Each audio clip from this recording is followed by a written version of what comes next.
Vamos a hablar de lo que está pasando en Medio Oriente. Estados Unidos y sus aliados analizan nuevas sanciones contra el programa de drones y misiles de Irán. Esa medida busca frenar una escalada mayor de ataques en esa región del mundo. Al igual que los líderes de la Unión Europea, se comprometieron este martes a extender las sanciones al sector de drones de Teherán para frenar el suministro a fuerzas afines en Líbano o Yemen. Ahora Estados Unidos también está coordinándose con sus socios y aliados para imponer nuevas sanciones. Así lo ha anunciado el asesor de Seguridad Nacional de la Casa Blanca, Jake Sullivan, asegurando que tras el ataque aéreo sin precedentes de Irán contra Israel, Joe Biden está trabajando con aliados y socios, incluido el G7, para que Irán rinda cuentas, así como ha extendido estas nuevas sanciones contra las entidades que apoyan al cuerpo de la Guardia Revolucionaria Islámica y al Ministerio de Defensa. En este conflicto, Naciones Unidas ha confirmado que el secretario general de la ONU, Antonio Guterres, ha pedido al ministro de Exteriores de Irán, Hossein Amir Abdollahian, una desescalada urgente de la situación. El organismo se muestra preocupado por la situación en Gaza y advierte sobre el inminente riesgo de hambruna al que se enfrentan los niños en la franja y en Sudán, donde sus respectivos conflictos armados han creado consecuencias humanitarias desmesuradas y catastróficas. Una situación preocupante y que forma parte de lo que ya habíamos conversado anteriormente acerca de qué sanciones podrían aplicar justamente para detener el avance de Irán. Aplicar sanciones económicas. Principalmente se está buscando detener este programa de misiles y de drones iraníes que han demostrado gran efectividad. O sea, en esos ataques del fin de semana han cruzado una distancia regular para poder llegar y hacer blanco en Israel, precisamente donde ellos dijeron que iban a caer. O sea, en blancos militares, no atentar contra blancos civiles. Pero más allá se busca también aplicar sanciones económicas. Hay que recordar que Irán ya enfrenta sanciones económicas impuestas por Estados Unidos y por sus aliados. Entre ellas, limitar sus exportaciones de petróleo. Irán es un país que se sostiene principalmente de la exportación de petróleo. Sin embargo, la invasión de Rusia a Ucrania cambió por completo el panorama, porque hubo una escasez muy severa de combustible y se ha descubierto que Irán exporta ahora más combustible. Pese a las sanciones que le pusieron, exporta más petróleo, casi 3 millones de barriles diarios de petróleo. Wow. Ahora, ¿cómo es que lo pueden hacer? Pues aplican lo que le llaman los barcos fantasma, que no tienen ningún tipo de control de nadie y sale todo ese petróleo a los clientes que ellos ya tienen.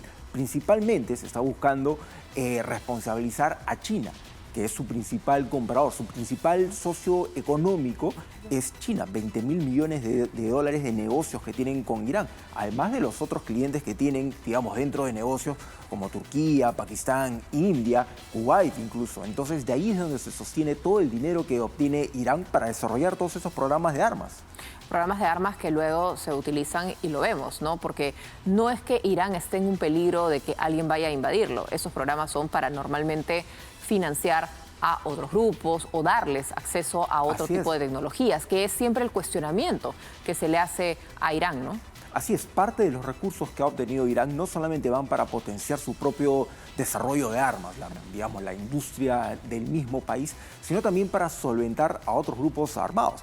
Hemos hablado anteriormente de los hutíes en Yemen, por ejemplo, Hezbollah desde Líbano, el mismo Hamas que está en Gaza, que está también en Cisjordania y en diferentes lugares. Incluso recordarás que hubo informes de inteligencia que miembros de Hamas están infiltrados dentro de Israel.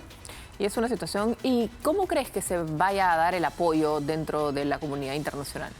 Lógicamente, todos los países a nivel mundial han condenado ese ataque, han tratado de enfriar lo más que se pueda esta situación, pidiéndole a Israel que no haya también una respuesta, porque lógicamente, si un ataque, hemos hablado de los países que están entre ambos geográficamente, no sale como se espera, podrías involucrar a otro país en esta situación, que de por sí Israel está en una situación bastante compleja, rodeado de países que precisamente no los quieren en esa región. Entonces, tener en cuenta que pueda sumar a otros enemigos, estamos hablando de parte de Turquía, Jordania, Irak, que están ahí, o sea, que comparten toda esa región, el mismo Líbano. Entonces, es una situación bastante difícil y, lógicamente, para los demás países, solventar ayuda a otro país en conflicto también va a significar un gasto. Y lógicamente, por otro lado, se encuentra el tema de la producción de petróleo. Con un conflicto en esa región se puede ver en peligro la distribución de petróleo y la producción de petróleo a nivel mundial y encarecer todo, obviamente.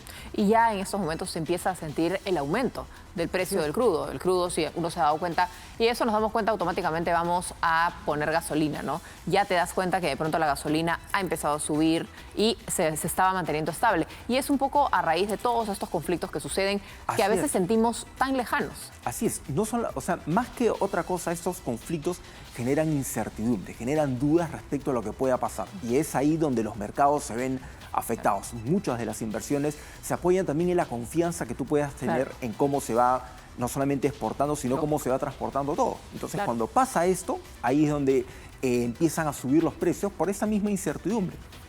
Es una situación bastante delicada, bastante compleja y como te mencionaba, lo que se busca es evitar que aparezcan otros actores ahí.